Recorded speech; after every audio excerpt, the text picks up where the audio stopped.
네, 하나님 말씀 보겠습니다. 이사야서 55장 8절에서 9절 말씀입니다. 이사야서 55장 8절에서 9절. 1035쪽입니다. 이사야서 55장 8절 9절 이렇게 교독하겠습니다. 1035쪽. 이는 내 생각이 너희의 생각과 다르며 내 길은 너희의 길과 다름이니라. 여호와의 말씀이니라.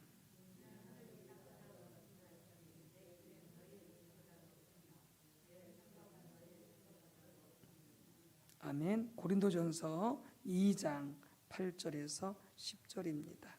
고린도전서 2장 8절에서 10절.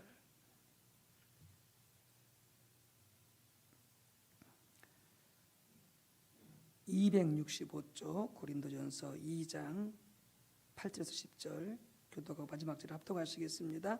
이 지혜는 이 세대의 통치자들이 한 사람도 알지 못하였나니 만일 알았더라면 영광의 주를 십자가에 못 박지 아니하였으리라.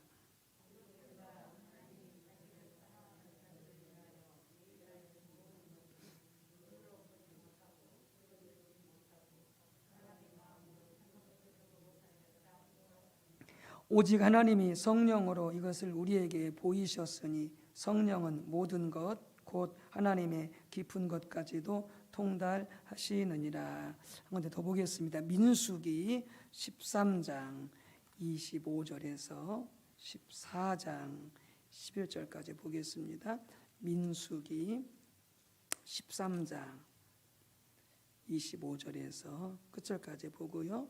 그 다음에 14장 1절에서 11절까지 계속 연달아서 교독하도록 하겠습니다. 217쪽 민수기 13장 25절부터 교독합니다. 40일 동안 땅을 정탐하기를 마치고 돌아와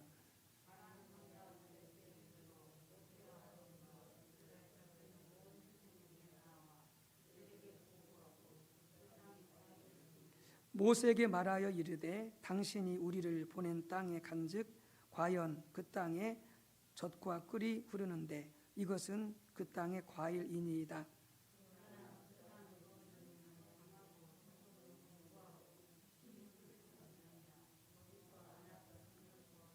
아말렉인은 남방 땅에 거주하고 헷닌과 여부스인과 아모리인은 산지에 거주하고 가나안인은 해변과 요단가에 거주하더이다.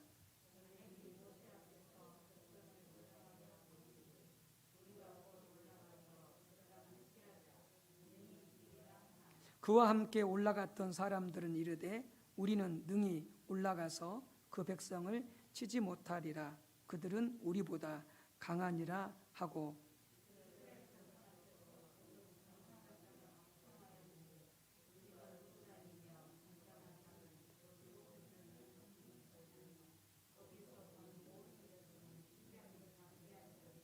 거기서 네피림 후손이 아낙 자손의 거인들을 보았나니 우리는 스스로 보기에도 메뚜기 같으니 그들이 보기에도 그와 같았을 것이니라.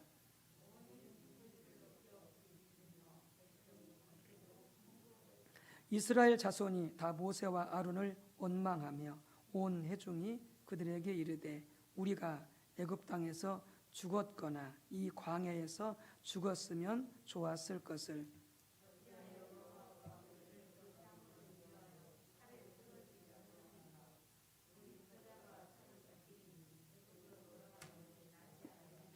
이에 서로 말하되 우리가 한 지휘관을 세우고 애굽으로 돌아가자 하매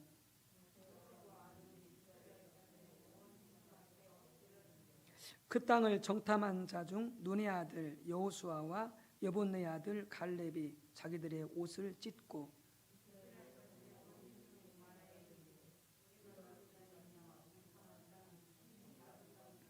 여호와께서 우리를 기뻐하시면 우리를 그 땅으로 인도하여 들이시고 그 땅을 우리에게 주시리라. 이는 과연 젖과 꿀이 흐르는 땅이니라.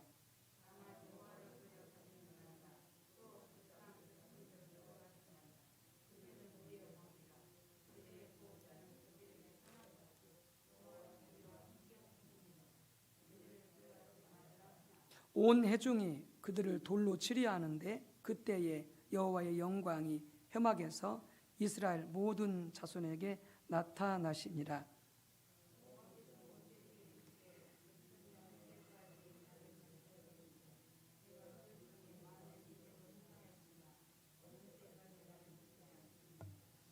아멘. 성경과 이성, 성경과 이성, 이런 말씀의 제목이 되겠습니다. 우리가 말씀에 의한 삶을 살려면은 하나님을 아는 지식이 네 가지 출처가 있는데, 이 네 가지 출처에 관한 올바른 순서에 의해서 우리가 하나님에 관해서 알아야만이 하나님의 말씀에 의한 삶을 살 수 있다, 이렇게 말씀을 드리면서 첫 번째가 바로 성경이고, 그 다음에 두 번째가 전통이고, 그 다음에 세 번째가 이성이고, 네 번째가 경험이다, 이렇게 말씀을 드렸죠. 그래서 우리가 지난 시간까지 전통까지 살펴봤고요. 자, 이번 시간부터 이성에 대해서 하나님을 관해서 바르게 아는 우리의 이성, 우리의 사고에 대해서 살펴보도록 하겠습니다. 우리가 하나님에 관해서 올바로 알려면 또 하나의 중요한 요소가 뭐냐? 이성입니다. 이성, 우리의 사고, 합리적인 사고입니다. 하나님은 합리적인 분이십니다. 그리고 우리에게 사고력을 주셨습니다. 이성을 주셨습니다. 합리적인 사고를 주셨습니다. 뿐만이 아니라 우리 기독교 진리는 또한 합리적인 사고입니다. 생뚱맞지 않습니다. 엉뚱하지 않습니다. 합리적인 사고입니다. 온 우주 만물을 관통하는, 온 우주 만물에 영원히 적용될 수 있는 합당하고도 합리적인 사고가 바로 우리 기독교 유일한 진리입니다. 우리 기독교는 세상의 일반 종교와 비교할 수 없지만 기독교는 세상의 모든 종교 중에서 가장 합리적인 종교라 할 수가 있습니다. 여기서 합리적이라고 하는 것은 전제가 있습니다. 바로 하나님을 전제로 한 합리적인 것을 말합니다. 그러니까 합리적이다, 이성이다 그랬을 때 두 가지가 있고, 첫 번째는 하나님을 전제하고 하는 합리적인 것이냐, 하나님 없이 합리적인 것이냐, 이렇게 둘로 나눌 수 있겠죠. 그런데 우리 신앙에서 합리적이라 할 때는 당연히 하나님을 전제로 한 합리적인 것을 말하겠습니다. 그래서 우리는 우리의 이성과 사고를 활용해서 하나님의 길을 발견하게 되고요, 하나님의 뜻을 분별하게 되어지는 것이죠. 그래서 우리의 신앙생활에 있어서 우리의 사고가, 우리 이성이 얼마나 중요한 요소인지 모르겠습니다. 그래서 성경에서는 자주 여러 번 그런 말씀도 있잖아요. 한번 생각해 보아라. 혹은 뒤돌아봐라. 어디서부터 잘못됐는지 한번 뒤돌아봐라. 그렇게 말씀하신다든지, 혹은 살펴보아라. 이런 말들이 다 뭐냐? 하나님께서 우리의 주신 그 생각, 우리에게 주신 그 이성을 활용하라고 하는 것이죠. 그래서 이런 이성이, 합리적인 사고가 성경보다 위로 가게 되어지면은 문제가 발생합니다. 그러니까 말씀드렸잖아요. 우리가 이성, 합리적이라고 했을 때 그것은 하나님을 전제하는 것이다. 다른 말로 하면은 그것은 성경을 전제로 하는 것이다. 그러니까 아무리 합리적이고 논리적이고요, 아무리 사람의 말이 맞아도요, 그것이 성경과 맞지 않으면 그건 잘못된 겁니다. 그러니까 합리적이고 논리적인 그 사고는 반드시 성경보다 위로 가서는 안 되는 것이죠. 그러면 문제가 발생하게 되어집니다. 우리 신앙은 합리적이지만, 다시 반복하지만 하나님을 전제한 합리적이라고 하는 것을 기억하시기 바랍니다. 그러나 이 합리적 사고가 성경 이로 가게 되어지면 그건 바로 하나님을 존재하지 않는, 즉 하나님이 없는 그런 합리적이 된다라고 하는 것입니다. 그래서 합리적인 사고의 관점에서, 이성의 관점에서, 사람 생각의 관점에서 성경을 판단하고 분석하게 되어지게 되는 것이죠. 그래서 합리적인 사고에 맞게 되어지면 받아들이고, 합리적 사고에 맞지 않게 되어진 말씀을 버리게 되어지는 것이죠. 이와 같은 신학을 갖다 뭐라고 말하느냐? 자유주의 신학이다, 이렇게 말합니다. 자유주의 신학. 자유주의 신학은 계시의 바탕을 둔 신학이 아니라 철저하게 인간의 이성의 바탕을 둔 신학이 자유주의 신학입니다. 자유주의 신학입니다. 하나님은 당연히 합리적이시고요. 그리고 우리의 인간의 합리적인 사고를 초월하신 분이심을 우리는 기억해야 되는 거죠. 인간의 사고를, 이성을 초월하신 분이심을 우리는 또한 기억해야 되는 것이죠. 그런데 자유주의 신학은 하나님과 하나님의 모든 역사, 성경을 오직 인간의 이성의 잣대로, 인간의 합리적인 사고의 잣대로 판단했던 거죠. 그래서 성경 말씀이라도 인간의 사고와 합리적, 과학적인 사고에 맞지 않으면 다 뭐라고 했느냐? 그건 다 지어낸 것이다, 혹은 신화다, 이렇게 다 바꿔버린 거죠. 그래서 홍해 같은 경우에도 홍해가 갈라져서 건넌 게 아니고, 홍해는 갈대밭이라는 뜻이 있는데 이스라엘 백성들이 홍해를 건널 때에 홍해 갈라져서 건넌 것이 아니고 홍해 중에 갈대밭이 있는 그런 이 물의 깊이가 깊지 않은 곳을 지나갔을 것이다, 이렇게 설명을 하는 거죠. 그러니까 인간의 사고로는, 과학적인 사고로는 바다가 갈라진다, 이건 상상할 수 없는 거죠. 그래서 그것은 어떻게 한다고요? 인정하지 않습니다. 자유주의 신학자 버려버리는 거죠. 그래서 결국 이제 성경을 이렇게 다 이리 쪽이고 저리 쪽이고 버리다 보니까 결국 뭐만 남느냐? 예수님의 윤리적인 말씀 몇 가지만 남게 되어지는 거죠. 오병이어 기적, 동정녀 탄생, 이건 다 신화입니다. 이건 가짜입니다.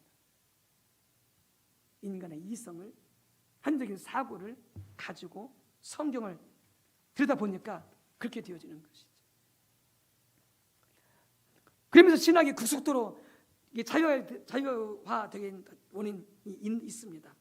크게는 뭐냐면은 그 시대의 풍조가 뭐냐면은 계몽주의 사상이었습니다. 이 계몽주의 사상은 뭐냐? 철저하게 그 시대가, 시대 문화가 지금도 영향이 강력하게 있습니다만은 이 계몽주의 문화는 철저하게 인간의 이성 그리고 과학에 토대를 두는 것입니다.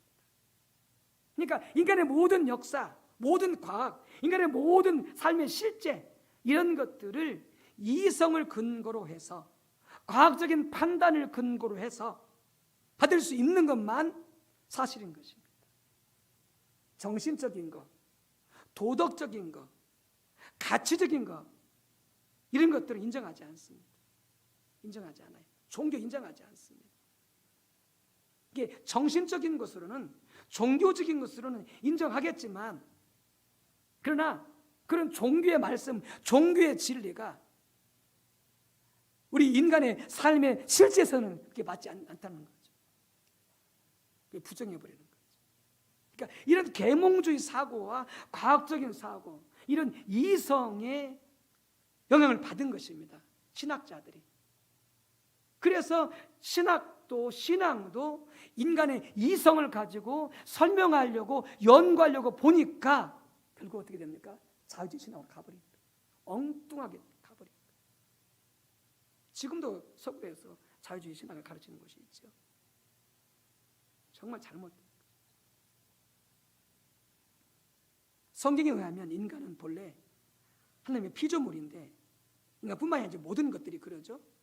그런데 이성이 성경 이로 가버리면서 자유주의 신학자들이 뭐예요? 하나님을 자기 입맛대로 만들어버린 거죠. 그래서 하나님이 인간의 피조물이 되어져 버린 거예요. 정말 말도 안 되는 엉뚱한 일이 발생하게 되어진 것이죠. 그러니까 자유주의 신앙을 했던 그런 신학교 교회들은요 다 무너집니다. 다 쇠퇴하고요, 문 닫고요. 당연히 그 하나님 계시지 않죠. 그 신앙이 아니죠. 두 번째는 한 사고가 성경 이로 가면 주님을 따라갈 수 없습니다. 주님을 따라갈 수 없습니다. 한국의 사고가 성경 이로 가면 문제가 뭐냐? 이 자유주의 신앙하는 사람들뿐만이 문제가 아니라 보수 신앙을 가지고 있으면서도 성경보다 인간의 한적인 사고를 위에 두게 되어지면 어떤 일이 발생하느냐? 바로 하나님의 뜻을 분별해서 하나님과 동행하는 삶이 가능하지가 않습니다. 가능하지가 않습니다. 그러니까 신앙생활을 하더라도 성령의 도우심과 성령의 계시를 통해서 말씀을 깨닫고 주 뜻을 깨닫고 순종하려고 해야 되는데 성령의 도움을 구하지 않고 성령의 계시를 구하지 않고 그냥 인간의 사고만 가지고 하나님의 말씀을 이해하고 하나님의 뜻을 이해하려고 하니까 하나님의 뜻 자체를 분별할 수 없을 뿐만이 아니라 하나님과 동행하는 삶이 가능하지 않게 되어지는 것이죠. 가능하지 않게 되어지는 것이죠. 그래서 아까 읽었던 이사야서 55장 8절 9절에 보게 되어지면은 하나님 뭐라고 말씀하십니까? 내 생각은 너희의 생각과 다르다. 내 길은 너희 길과 다르다. 이렇게 말씀하시잖아요. 얼마큼 다르다고요? 하늘이 땅보다 높음 같이 내 생각과 너희 생각이, 내 뜻과 너희 뜻이 어떻게 다르다고요? 완전히 다르다는 거예요. 이게 사람의 이성으로요, 사람의 생각으로요, 절대 죽었다 깨어나도요, 하나님의 뜻을 알 수가 없습니다. 알 수가 없어요. 기도하지 않고, 하나님의 은혜를 구하지 않고, 성령의 충만을 구하지 않고, 하나님의 계시를 구하지 않고, 하나님의 뜻을 알겠다고요? 우리는 반푼어치도 없습니다. 절대 하나님의 뜻을 알 수가 없는 것이죠. 그래서 2장 8절 10절에 아까 읽었지 않습니까? 거기서 말씀하고 있는 게 뭡니까? 이 지혜가 뭐예요? 예수 그리스도를 아는 지혜. 예수님이 하나님의 아들이고 예수님이 하나님이고 예수님이 메시아임을 아는 지혜. 이 지혜는 어떻다고요? 이 시대 통치자들이 한 사람도 알지 못했다라고 합니다. 이 세상의 지혜로는, 이 세상의 이성으로는, 이 세상의 사고로는 죽었다 깨어나도 예수님이 메시아인 것을, 하나님의 아들인 것을, 온 우주 만물의 창조자요 통치자인 것을, 그분이 구원자인 것을, 생명의 근원인 것을 아무도 모른다는 거죠. 아무도 모른다. 오직 뭘로만 할 수 있다고요? 성령으로만 할 수 있다. 성령으로만. 성령께서 우리에게 예수님을 계시해 주셔야만이 예수님을 정확히 알 수가 있다라고 하는 것이죠. 인간의 사고력, 이성은 중요하지만은 그것만 가지고는 절대 하나님의 뜻 알 수가 없다. 우리 스스로 절대 하나님 뜻에 맞게 행동할 수가 없다라고 하는 것이죠. 없다라고 하는 거예요. 모든 삶의 부분에서. 또한 우리는 하나님을 따라가려면 믿음이 필수인데 이 한적인 사고, 소위 머리가 똑똑하고 머리가 팍팍 돌아가고 말 잘하고 IQ가 뛰어나고 이렇게 신앙생활 하게 되어지면 절대 믿음이 가능하지 않습니다. 절대 믿음이 가능하지 않습니다. 왜요? 인간의 이성에서 믿음이 나오지 않기 때문에 그렇습니다. 그걸 잘 보여주는 게 뭡니까? 민수기에서 같이 읽었던 13장에서 14장입니다. 같이 읽어봤지만 여러분 거기 보면 여호수아 갈렙이 나오죠. 믿음의 사람이죠. 또 한편에 누가 나옵니까? 이스라엘 백성들 나오죠. 10지파 대표 혹은 그들 포함해서 이스라엘 백성들이 나옵니다. 다 하나님의 백성들이죠.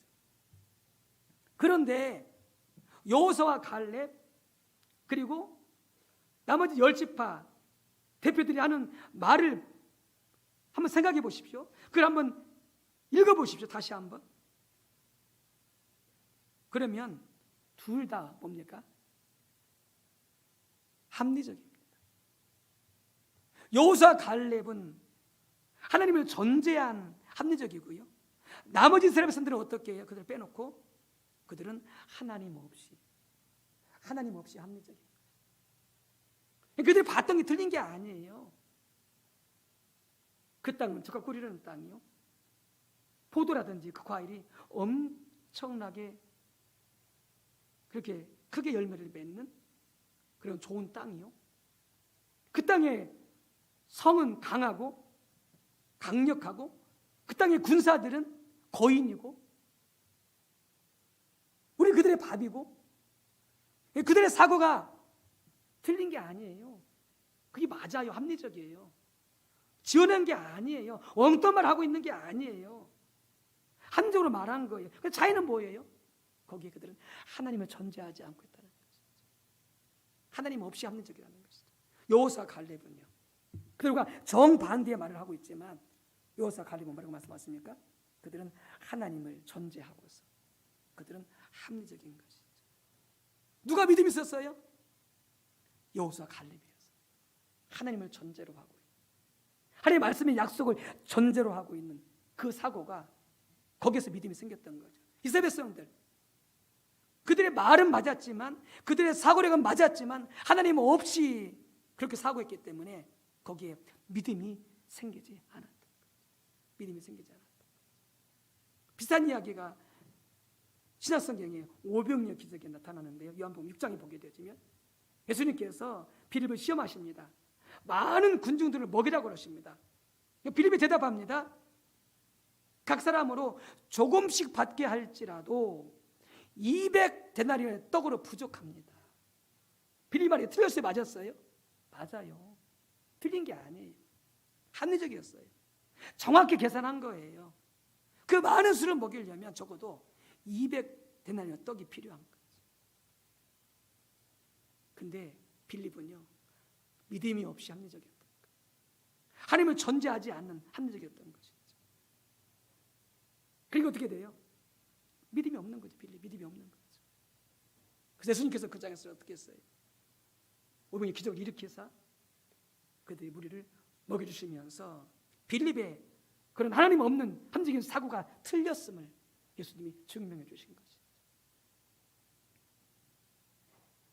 우리 기독교인들이 우리가 사고해야 됩니다. 생각 없이 살아가면 안 돼요. 그냥 그저 주여 믿습니다라고 믿으면 안 돼요. 이건 정말 미신 것 같은 일이에요. 사고해야 돼요. 판단해야 돼요. 합리적으로. 근데 전제가 있어요. 철저하게 말씀에 토대해야 돼요. 말씀을 전제해야 돼요. 철저하게 하나님의 계시와 하나님의 뜻을 전제로 한 판단이어야 돼요. 그랬을 때 우리가 하나님 뜻을 잘 분별할 수가 있고, 그리고 믿음으로 순종할 수가 있고, 우리 신앙에 하나님을 경험할 수 있게 되어지는 것이죠. 안상자 권사님이 주일날 그 어깨가 아프다고, 허리도 아프다고 그러면서 안수를 받으셨어요. 안상자 권사님, 여러분들 같이 위해서 안상자 권사님 기도해 주세요. 어깨가 아프고 허리 4, 5번 쪽에 이 협착증이 약간 왔는데 거기에 안수를 받으셔서 권사님이 이런 말씀을 하셨어요. 권사님이 꿈결에 몸이 안 좋은데 목사님한테 가서 기도받으면 되지라고 하는 그런 꿈결에 어떤 그런 음성을 들은 거예요. 아, 그렇구나. 목사님한테 가서 기도를 받아야지 하고 그날 와서 기도받으신 거예요. 주일 오전 예배 끝나고. 자, 보세요. 한세호 목사님에게 감동이 주어진 거예요. 하나님의 감동이 주어진 거예요. 목사님한테 아프니까 안수를 받으라. 자, 그러면 그런 감동이 왔을 때 생각을 해야 돼요. 가서 받아야 될까? 에이, 뭐 안 받으면 어때? 이렇게 생각할 수도 있겠죠. 권사님 받아야 된다고 생각했던 거죠. 아, 그렇구나. 근데 보세요. 야고보서에 너희가 아픈 자가 있느냐? 장로를 청해서 기름을 바르고 어떻게 해라? 기도 받으라 그랬잖아요. 그러니까 안수영 선생님이 주신 그 감동이 틀려요, 맞아요? 맞아요. 성경 어긋나지 않아요. 성경이 맞아요. 성경을 전도했을 때가 이렇게 감동이 주제다. 그다음에 뭐 해야 돼요? 오늘 오전 말씀 우리 같이 하나님 음성을 듣는 법 우리 같이 공부했지만 성경이 어긋나지 않고 감동이 맞다면 여러분 무조건 순종하셔야 돼요. 무조건 순종하셔야 돼요. 순종해 보면 그게 하나님의 감동인지 아닌지 알 수가 있어요. 그래서 감동이 왔을 때 그게 성경에 어긋나지 않으면 어긋나면요 하면 안 되겠죠. 감동이 왔을 때 어긋났으면 성경 어긋났으면 하면 안 되겠죠. 항상 우리는 성경을 전제로 한 함석인 거니까. 그래서 성경이 맞기 때문에 순종해 보면 알아요. 하나님 감동인지 아닌지. 그래서 제가 선생 권사님이 그날 이제 그 감동에 순종하고 안수를 받으셨어요. 주일째 제가 안수 선생님 만나서 물어봤어요. 나으셨냐고 그랬더니 나았대요. 할렐루야.